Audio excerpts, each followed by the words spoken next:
Mahal kita pero tama na. Para sa mga taong nagmamahal ng nagmamahal. Lumalaban kahit nasasaktan. Nananatili kahit di na siya mahal. Tinatanggap lahat ng sakit, wag lang maiwan. Pipiliting maging masaya kahit napapagod na. Para sa taong tumapos sa isang relasyon. Hindi dahil sa ayaw na nila, hindi dahil sa mahina sila, at hindi kayang ilaban pa, hindi dahil sumusuko na, kundi dahil napapagod na. Pagod nang manatili sa taong una pa lang hindi na malinaw na ikaw ang pinili. Pagod nang magtiis dahil hindi na rin matiis yung sitwasyon na nagmamakaawa ka na huwag lang siyang umalis.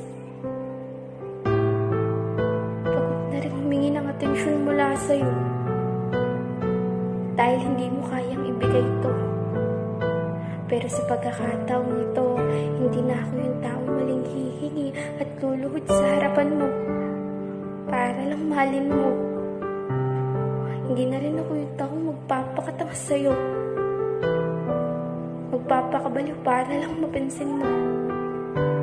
Hindi na rin ako yung taong pipiliting hingiin yung oras mo.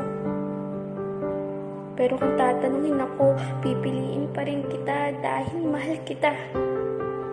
Sabihin nating marupok ako, oo, inaamin ko yun dahil ikaw lang naman yung gusto ko.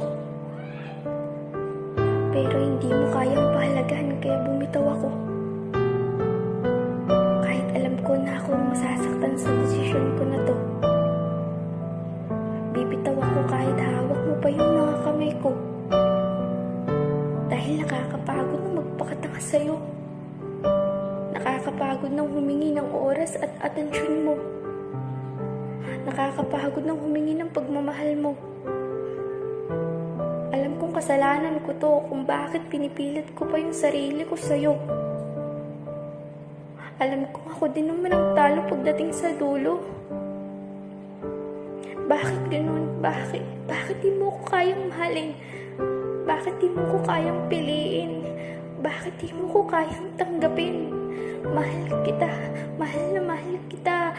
Pero tama na, ako'y pagod na.